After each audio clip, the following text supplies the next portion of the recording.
শিক্ষার্থীবৃন্দ কেমন আছো? আশা করি ভালো আছো তোমরা। আমি ইতি ভট্টাচার্য আদর্শ ডিগ্রি কলেজ থেকে অনলাইন ক্লাসে তোমাদের স্বাগত জানাচ্ছি। আলোচনা করছি দ্বাদশ শ্রেণীর বাংলা প্রথম পত্রের পদ্য অংশ থেকে কবি দিলওয়ারের লেখা কবিতা রক্তে আমার অনাদি অস্থি। প্রথমে কবি সম্পর্কে একটু জেনে নিই আমরা। কবি দিলওয়ার 1937 খ্রিস্টাব্দের 1 জানুয়ারি সিলেট জেলার সুরমা নদীর দক্ষিণ তীরবর্তী ভাট্টখোলা গ্রামে জন্মগ্রহণ করেন। তার বাবার নাম মৌলভী মোহাম্মদ হাসান খান, মার নাম রহিমুন্নেসা। কবির পুরো নাম দিলওয়ার খান। কবি জীবনের শুরু থেকেই কবি জনমনের সাথে একাত্মতা প্রকাশ করে পারিবারিক পদবী এই খান পদবী বর্জন করেন।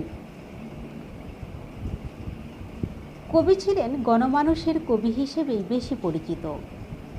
পেশা জীবনে তিনি কিছুদিন শিক্ষকতা করলেও পরবর্তীতে 1967 খ্রিস্টাব্দে দৈনিক সংবাদ এবং 1973 থেকে 1974 খ্রিস্টাব্দ পর্যন্ত দৈনিক গণকণ্ঠে সহকারী সম্পাদক হিসেবে কাজ করেন।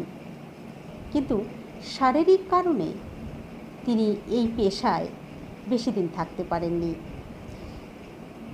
তিনি ছিলেন মূলত কবি, লেখক ও ছড়াকার। তার কবিতার মূল সুর দেশ, মাটি ও মানুষের প্রতি আস্থা ও দায়বদ্ধতা। গণমানবের মুক্তি ছিল তাঁর লক্ষ্য। বিভেদমুক্ত কল্যাণী পৃথিবী ছিল তাঁর স্বপ্ন। তার প্রথম কাব্যগ্রন্থ জিজ্ঞাসা প্রকাশিত হয় 1953 খ্রিস্টাব্দে। তার প্রকাশিত অন্যান্য কাব্যগ্রন্থগুলো হল ঐক্যতান, উদ্ভিন্ন উল্লাস, সনিষ্ঠ সনেট, রক্তে আমার অনাদি অস্থি, স্বপৃথিবী রৈব সজীব, দুই মেরু দুই ডানা, অতীত পংক্তিমালা। কবির প্রবন্ধ আমরা পাচ্ছি একটি, বাংলাদেশ জন্ম না নিলে। ছড়া গ্রন্থ হল দিলওয়ারের শতছড়া, ছড়ায় অ আ ক খ। কবি দিলওয়ার সাহিত্য সাধনার স্বীকৃতিস্বরূপ লাভ করেন বাংলা একাডেমি পুরস্কার ও 21 পদক। কবি 2013 খ্রিস্টাব্দের 10 অক্টোবর মৃত্যুবরণ করেন।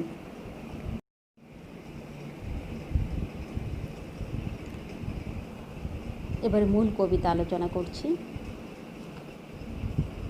পদ্মা তোমার যৌবন চাই, যমুনা তোমার প্রেম, সুরমা তোমার কাজল বুকের পলিত গলিত হেম। পদ্মার কাছে কবি যৌবন চেয়েছেন, অর্থাৎ পদ্মার কাছে কবি সাহস এবং শক্তি চেয়েছেন।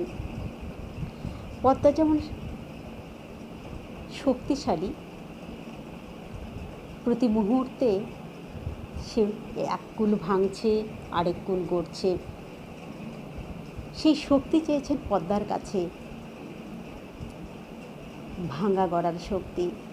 যমুনার কাছে চেয়েছেন ভালোবাসা, আর সুরমার কাছে কবি চেয়েছেন পলিতে গলিত হেম, অর্থাৎ সুরমার পলিমাটিকে কবি গলিত সোনার সঙ্গে তুলনা করেছেন। তোমরা জানো আমাদের দেশটা সুজলা সুফলা শস্য শ্যামলা। আমাদের নদীমাতৃক দেশে যে পলিমাটি আছে সে মাটিতে সোনার ফসল ফলে। আর এদেশের প্রাকৃতিক সৌন্দর্যে মুগ্ধ হয়ে অনেক কবি অনেক কবিতা লিখেছেন, এদেশের প্রকৃতির গুণগান করেছেন। পদ্মা যমুনা সুরমা মেঘনা গঙ্গা কর্ণফুলি, তোমাদের বুকে আমি নিরবধি গণমানবের তুলি। এই যে পদ্মা, মেঘনা, সুরমা, যমুনা, গঙ্গা, কর্ণফুলি নদীগুলো আছে, এই নদীগুলোর সঙ্গে কবি মানুষের জীবনের তুলনা করেছেন, এদেশের মানুষের জীবনের তুলনা করেছেন। এখানে গণমানব বলতে কবি এদেশের প্রান্তিক জনগণকে বুঝিয়েছেন। আর এই নদীগুলোর বুকে, অর্থাৎ এই অবিরাম ধেয়ে চলা জীবনের বেদনার কষ্টের ছবি গণমানবের তুলি, অর্থাৎ শিল্পী জনতার তুলি হিসেবে কবি এই প্রান্তিক জনগণের বেদনা, দুঃখ, কষ্টের ছবি এঁকে চলেছেন। কত বিচিত্র জীবনের রং চারিদিকে করে খেলা, মুগ্ধ মরণ বাঁকে বাঁকে ঘোরে, কাটায় মারণ বেলা। মানুষের জীবন বিচিত্র এবং তার রঙও বিচিত্র। চারিদিকে সেই বিচিত্র জীবন খেলা করছে, আর এই নদীরূপ জীবনগুলো বয়ে চলার বাঁকে বাঁকে রয়েছে মৃত্যুর ফাঁদ। রেখেছি আমার প্রাণ স্বপ্নকে বঙ্গোপসাগরেই, ভয়াল ঘূর্ণি সে আমার ক্রোধ উপচে তার নেই। এদেশকে নিয়ে, এদেশের মানুষদেরকে নিয়ে কবির অনেক স্বপ্ন। কবিতার স্বপ্নকে বঙ্গোপসাগরে, বিশাল বঙ্গোপসাগরে গচ্ছিত রেখেছেন। আর বঙ্গোপসাগরের যে ঘূর্ণীয়মান ঢেউ, এর সঙ্গে কবি ক্রোধের তুলনা করেছেন। এই ক্রোধ জলে আমার স্বজন গণমানবের বুকে। এই ক্রোধ, কবির স্বজন কারা? এদেশের মানুষ, গণমানব অর্থাৎ প্রান্তিক জনগণ কবির স্বজন, কবির পরম আত্মীয়। তাদের বুকে এই ক্রোধ জ্বলছে। যখন বোঝায় প্রাণের জাহাজ নর দানবের বুকে, নর দানবের মুখে। এখানে প্রাণের জাহাজ বলতে কবি জনতা ও জনসম্পদকে বোঝাতে প্রাণের জাহাজ শব্দটি ব্যবহার করেছেন। আর নরদানবের মুখে অর্থাৎ বিদেশি আগ্রাসনকে বোঝানো হয়েছে। নরদানব অর্থাৎ নরপশু, মানুষরূপী যে দানব, যারা যুগে যুগে এদেশে এসে এদেশকে শোষণ, শাসন এবং লুণ্ঠন করেছেন, এদেশের মানুষকে তাদের অধিকার থেকে বঞ্চিত করেছেন, তাদেরকে বলা হয়েছে। পদ্মা, সুরমা, মেঘনা, যমুনা, অশেষ নদী ও ঢেউ, রক্তে আমার অনাদি অস্থি, বিদেশে জানে না কেউ। পদ্মা, সুরমা, মেঘনা, যমুনা, এছাড়াও যে আরও যে নদীগুলো আছে, এই নদীগুলোর ছুটে চলা এবং ঢেউয়ের সঙ্গে তুলনা করেছেন। পুরে কবি বলেছেন রক্তে আমার অনাদি অস্থি, অর্থাৎ জাতিসত্তার শোণিত এবং অস্থি কবি নিজের মধ্যে ধারণ করে আছেন। এখানে জাতিসত্তার সমস্ত মানুষের, এদেশের যে প্রান্তিক মানুষগুলো আছে, প্রান্তিক জনগণ আছে, তাদের অস্থি এবং শোণিত কবি তার নিজের মধ্যে ধারণ করে আছেন। বিদেশিরা সেটা জানে না। অর্থাৎ এই রক্তে আমার অনাদি অস্থি কবিতাটি 1981 খ্রিস্টাব্দে সিলেট থেকে প্রকাশিত হয়। এই কবিতায় কবি সাগরদুহিতা ও নদীমাতৃক বাংলাদেশের বন্দনা করেছেন। গণমানবের শিল্পী হিসেবে নিজের প্রতিশ্রুতি ও প্রত্যয় ঘোষণা করেছেন। কবি বলেছেন, এই বাংলায় জীবনরূপ যেসব নদী নিরন্তর বয়ে চলেছে, গণশিল্পীর তুলি হাতে কবি সেই জীবনেরই রূপকার। কিন্তু বহমান জীবন এখানে বাধাহীন নয়।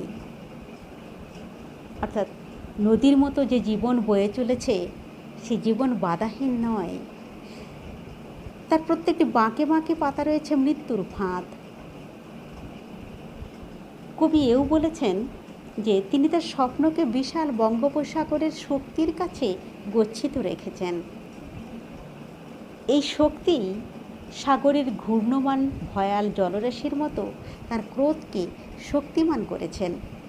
একটু দেখো যে তার ক্রোধটা কতখানি শক্তিশালী, কতটা ভয়ঙ্কর, কেমন সেটা এই বঙ্গোপসাগরের যে ঘূর্ণমান ভয়াল জলরাশি অর্থাৎ ঢেউ, তার মতো। এই ক্রোধ কেবল কবির আকার নয়, এই ক্রোধ সমগ্র জনগোষ্ঠীর, আর জনগোষ্ঠীর এই সম্পদে পরিণত হয়েছে এই ক্রোধ। এ কারণেই বিদেশি নরদানবের আগ্রাসন এই জনগোষ্ঠীকে দমাতে পারে না।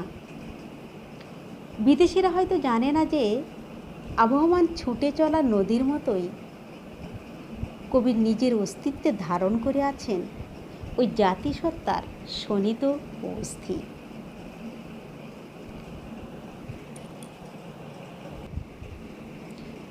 অর্থাৎ কবি এ দেশকে যেমন ভালোবাসেন, এদেশের মানুষকেও ঠিক তেমনি ভালোবাসেন। তাই তো এদেশের মানুষদের দুঃখ, কষ্ট, শোষণ, নিপীড়ন কবি সহ্য করতে পারেননি। তাই কবি বিদেশি এই নরপিশাচদের কবি বুঝিয়ে দিতে চান যে এদেশের মানুষ অনেক শক্তিশালী, তারা ইচ্ছে করলে সমস্ত প্রতিবাদ করতে পারে, সমস্ত অন্যায়ের বিরুদ্ধে রুখে দাঁড়াতে পারে। তারা এতটাই শক্তিশালী যে বিশাল বঙ্গোপসাগরের যে ঢেউগুলো, এই ঘূর্ণয়মান যে ঢেউ, সে ঢেউগুলো যেমন শক্তিশালী, ঠিক তেমনি শক্তিশালী।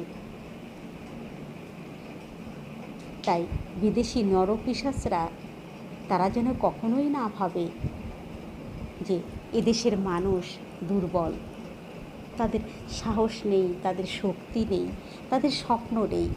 আর এই সমস্ত মানুষের স্বপ্ন, শক্তি, এগুলো যেন কবি ক্রোধ তার নিজের মধ্যেই ধারণ করে আছেন। আশা করি তোমরা কবিতাটি বুঝতে পেরেছ। এরপরেও তোমরা কবিতাটি পড়বে, বারবার পড়বে, না হলে কিন্তু তোমরা এমসিকিউ ভালো করে দিতে পারবে না। তাহলে আজ এই পর্যন্তই। তোমরা ভালো থেকো, সুস্থ থেকো।